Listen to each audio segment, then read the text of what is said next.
ಬಿಡಿಸಿ ಮಾಡುವುದೇ ಈಗ ಕುವರನಾಗಿ ಮಹಾಕೀರ್ತಿಯನ್ನು ಹೊಂದುವಂತ ಕಾರ್ಯವನ್ನೇ ಮಾಡಿದರು. ಇನ್ಯಾತಕ್ಕೆ ಯೋಚನೆಯನ್ನು ಮಾಡಬೇಕು? ಈ ಗಣದಲ್ಲಿ ಹಾಕಿಯನ್ನು ಬೆಳೆಸಬೇಕು. ಕೌರವನ ಮಕ್ಕಳನ್ನೆಲ್ಲ ಗಾಜಿಸಿಗೆ ಸೇರ ಮಾಡಿ ವೈರ್ಯ ಬಲ ಸಮೂಹಕ್ಕೆ ಕಾಲ್ ಮಾಡಿ ಪ್ರಾಣವನ್ನು ಬಿಡಬೇಕು.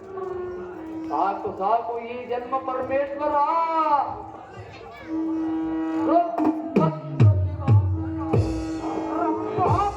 ಸರಿ ಸಂಭ್ರಮಾನ್ವಿತನಾದ ಕುಂಬಿನೇಶನೇ, ಅಹೋ ಕರ್ಣ, ಮುಂಬರಿದು ನಮ್ಮ ಸೈನ್ಯವಲ ಸದಿ ಬಿಡಿದು ಅಭಿಮಾನ್ಯ ಎಂಬುದರ ಕುಂಬಿನಿಗೆ ಹೊರಗಿದನು. ಇನ್ನೇನು ಭಯ, ಇವನನ್ನು ಸ್ವಲ್ಪ ನೋಡೋಣ.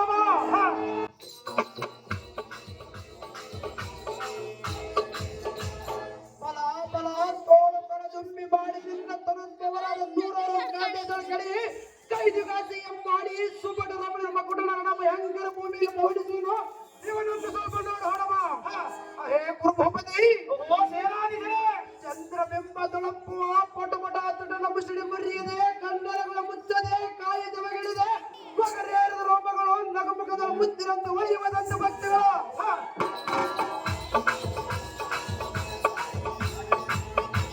ಸುಕುಮಾರನ ಕಂಗಳಿಗೆ ರಂಜಿಸುವವು. ಅಯ್ಯೋ, ಇಂಥ ಮಗನನ್ನು ಮರೆತು ಮನದಲ್ಲಿ ಎತ್ತ ಜೀವಿಸುವಳು ಸುಭದ್ರಿಯು. ಬಲ ಬಲ ಬೀಭತ್ಸ ನಂದನವೇ ಸಾಕು, ನಿನ್ನ ಸಾಹಸಕ್ಕೆ ಸುರಾಸುರರು ಸೇರಿನಿಂದ ಕೊಂಡಾಡಿದರು ಸಾಕು. ವ್ಯರ್ಥವಾದ ಶರೀರವು ಎಂದ ಬಿದ್ದರೇನು ಉತ್ತಮವಾದ ಕೀರ್ತಿಯನ್ನು ಹೊಂದಿದೆಯಾ? ಹೇ ಧರಣೇಶನೇ, ದುರದ ಪ್ರಳಯ ಕೃತಂತ್ರವನ್ನು ಸಂಭರಿಸಿದೆವು. ಕೊರಳಿಗೆ ಆಗುವ ಮೃತ್ಯುವಿನ ಪಾರ್ಶ್ವ ಮಾತ್ರ ತಪ್ಪಿಸಿಕೊಂಡೆವು. ಈ ಬಾಲಕನ ನಿರೀಕ್ಷಿಸಲಾರೆಂಬಂತೆ ರವಿಜಾರಿನ ಪಶ್ಚಿಮಕ್ಕೆ